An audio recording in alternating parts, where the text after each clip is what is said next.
Hey everybody, this is Mr. Moppin coming at you again with another APUSH video. This is our second video focusing in on topic 2.2, which is kind of an overview of the European empires and their colonization efforts and what's going to become the United States. Last time we were here, we were talking about the Spanish Empire and the French Empire in terms of the impact they're going to have, just in a very broad sense, over what's going to become the United States. Today we're going to be taking a look at two other European empires that are going to be setting up shop in the future United States. That's going to be the English later on, but we're going to start off first with the Dutch. Now, if we take a look at where the Dutch settlements are going to be setting up, you can take a look over here on this map of the eastern half of what's going to be the United States. And you're going to see right in this kind of a pinkish area through here is what's going to be known as New Netherlands. And basically what this is, you're going to be seeing the Dutch setting up what is going to be called New Amsterdam. And I'll pull up another map here, but you can see where New York is today. That was originally New Amsterdam. And basically the Dutch are going to be setting up shop in what's going to be the Hudson River Valley, which is going to be going up to what is going to be eventually, the heart of New York State. Now, when the Dutch do set up New Amsterdam and kind of plant their flag in North America, you got to understand that this was not so much a desire to spread the Dutch Reformed Protestant Church as much as this was really a money-making endeavor. This is definitely the G from the gold from the three G's, if you're talking about that. We're going to be seeing the Dutch West India Company be given basically legal authority to run what's going to be called New Amsterdam. Do not confuse the Dutch West India Company with what will be the Dutch East India Company. That's going to be setting up shop in places like Indonesia, for example. But anyway, this is definitely going to be a profit-making endeavor. The Dutch West India Company was a joint stock company, and so really was a lot of folks investing in this company, going to the New World, trying to, extract resources, trade materials with the natives, and try to make as much money as possible.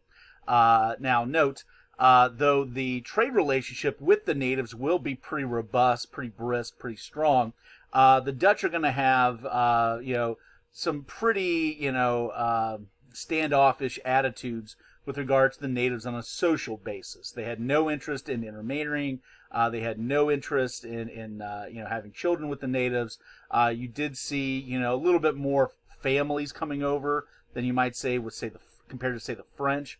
And so they're going to have kind of this standoffish relationship, which is going to be basically a trading economic relationship, but really nothing else. Now, note, what is going to become New Amsterdam is only going to be lasting for a few decades. As you can see here, one of the challenges that the Dutch are going to be facing is that they're basically sandwiched in between two different regions of what's going to be the English colonial empire in North America. And they're going to get squished eventually in the 1660s. When the British do defeat the Dutch, we're going to be seeing New Amsterdam be renamed New York. So you can see that right there. So now, that then, of course, then appropriately brings us to the last European empire that we're going to be talking about today, and that's going to be the most significant one, because this is going to be the colonial empire that the United States will directly declare independence from, and that's going to be the English. Now, you can see right here, this is going to be following the takeover of New Amsterdam by the British. You can see that basically as we get into the early 1700s, the British colonial empire in North America is going to be extending from what's going to be modern-day Maine all the way down into Georgia, with some pieces of what's going to eventually become Canada. You can see here, this is going to be following Queen Anne's War. You're going to be seeing the taking over of Newfoundland and Nova Scotia, parts of what's going to be Upper Ontario, etc., etc., etc. Now, obviously we're going to go into a lot more detail about the development of these colonies throughout this unit, but to kind of give you just the most basic introductory broad strokes, you got to understand that there's going to be a lot of economic desires in folks moving out to these English colonies, and one of these driving forces is going to be something called primogeniture. Primogeniture is the idea, there's a long-held traditional belief in England that if you are the oldest son, you then are going to be inheriting all of your family's land upon the death of your father.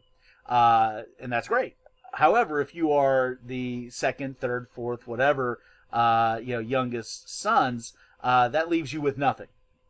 And so you have to then find some other alternative to being able to be successful without owning land. Now, for some folks, historically, that meant perhaps going into a career in the military. It might mean going, Protestant reform, especially maybe going into a career into the church. But this is going to be a new alternative to that lack of land for these, younger male sons that some of these English families are going to have. Something else that's going to be driving this is what's going to be the growth of the enclosure movement. And what this basically is talking about is that for a long, long time, going back to the Middle Ages, etc., there used to be in the English countryside, there used to be, these common areas, grazing areas, places where everybody was able to kind of share the land for agricultural purposes, particularly with regards to, raising livestock. Well, as we get into the 15 and 1600s, as we kind of transition from the Middle Ages into the beginning of modern history, you're going to see a drive to kind of destroy these common areas and basically begin to fence in privately owned pieces of land. And once you start to see the fencing off of private parcels of land, that might leave you on the outs, literally, in terms of having land. So that's going to be another driving opportunity. So there's going to be a lot of poor, landless guys. They're going to see going to the New World, going to North America as a new opportunity that just didn't exist previously. Now, keeping with the economic motivation, there's also going to be the creation of joint stock companies that are going to be similar to what the Dutch are going to be doing, basically trying to bring investors in, raise money, set up a new community in the New World, try to, extract resources, make money, and everybody, makes a profit. As we'll talk later, the Virginia Company is going to be responsible for creating the first permanent English colony in what's going to become the United States at Jamestown.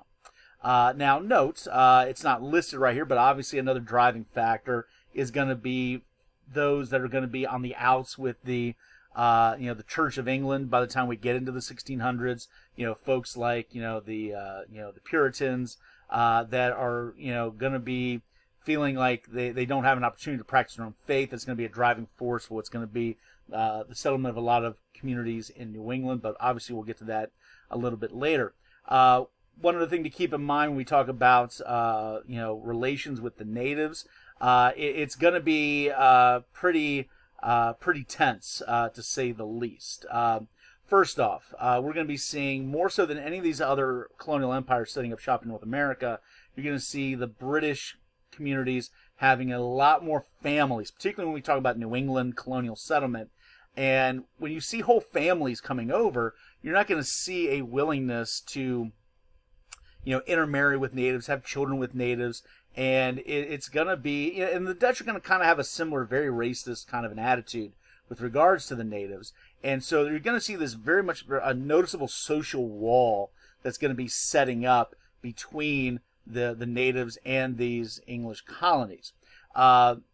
Note, though, obviously trade will exist, that there's no question about that. But what's going to be another source of tension between the natives and the English, and this is going to continue on and on and on, generation after generation, is the desire for more and more land by these English colonists, which are going to be coming over in huge numbers as we go through the 17th and into the 18th centuries, way outpacing everybody else, way outpacing the Spanish, way outpacing the French for sure. And so with more and more people coming over, more and more folks wanting land, you're going to be seeing more and more conflict, warfare, blood, violence as a result of these interactions, no question about it. Now, something else that's going to be very interesting as we go through the 17th and especially into the 18th century, closer we get to the American Revolution, is that even though these are going to be English colonies stretching, from New Hampshire down to Georgia, and yes, of course, the English are going to be by far the largest ethnic group in these colonies, it's going to be pretty darn diverse ethnically. You got to understand that it's going to be more than just, English folks that are going to be there. First off, you're going to be seeing a considerable amount of Scottish immigrants, German immigrants. You're going to be seeing millions eventually of African immigrants. Now, note, these are involuntary immigrants. These are going to be folks who are going to be forced to migrate due to slavery. But note, you're going to have, Catholics, you're going to have Jews, you're going to have obviously Protestants. It's going to be a very, very diverse group of people. You're going to have Amish folks, you're going to have Quakers, you're going to have, all sorts of folks that are going to be setting up communities in these English colonies, which is going to make them, far different than the rest. And it's going to be promoting, or at least laying a foundation for what are going to be some important freedoms eventually once we create the United States and create the Bill of Rights and things like that. For example, freedom of religion. The fact, that we have freedom of religion is rooted in the fact that we have tremendous religious diversity, that predates the United States by generations in these English colonies in North America. So anyhow, these are some things to kind of keep in mind. Once again, this is a very broad overview, particularly with regards to the Spanish and the English colonies. But at least it's an introduction to kind of get our feet wet as we get into this unit on a lot of English colonial development. So anyhow, we'll see you next time. Bye-bye.